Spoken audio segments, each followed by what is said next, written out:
Shabbat Shalom. This week's Torah portion is Parashat Beshallach. It is also known as Shabbat Shira because this is the Torah portion which contains Shira the song at the sea, that the children of Israel sang after the Egyptian charioteers who had pursued the Israelites into the Sea of Reeds were drowned in the sea.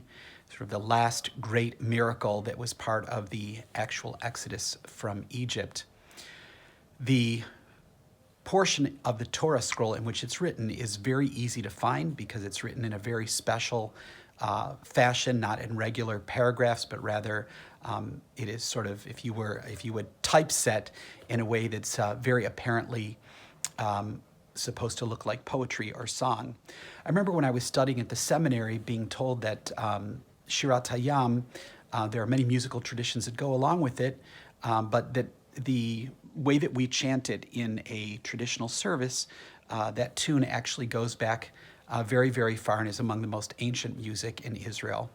One of the things about Shabbat Shira is it reminds me of all the great Jewish music, and in particular liturgical music, over the centuries. I grew up in a synagogue where we had a full-time chazan, and he was really like my Rebbe, right? People say to me, who was your rabbi growing up? I go, it wasn't my rabbi, it was my cantor, who was my big inspiration, and who was just a tremendous individual, born in Hungary and came to the United States and made a life for himself and his wife. And I think that one of the things that's really, to me, most distressing, what I think about at this week's Torah portion is how this pandemic has really sort of silenced so much song, at least in terms of our prayer. We are unable to be together for Psukkah de Zimmer, which is when we typically do so much great singing.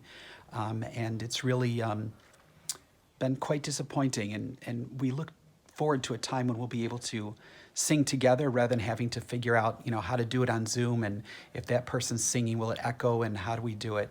But I think I look at Shabbat Shira and I see the joy, and I think that hopefully, just as the children of Israel came through on the other side, eventually we'll come through on the other side of this pandemic, and we will be together again, and we'll be able to enjoy singing and praying together.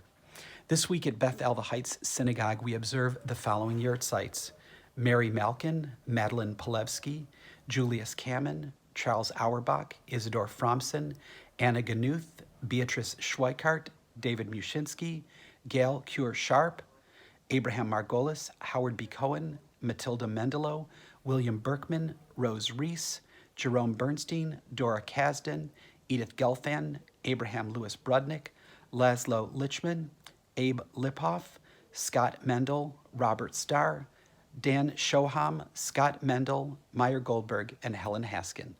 Wishing all of you Shabbat Shalom.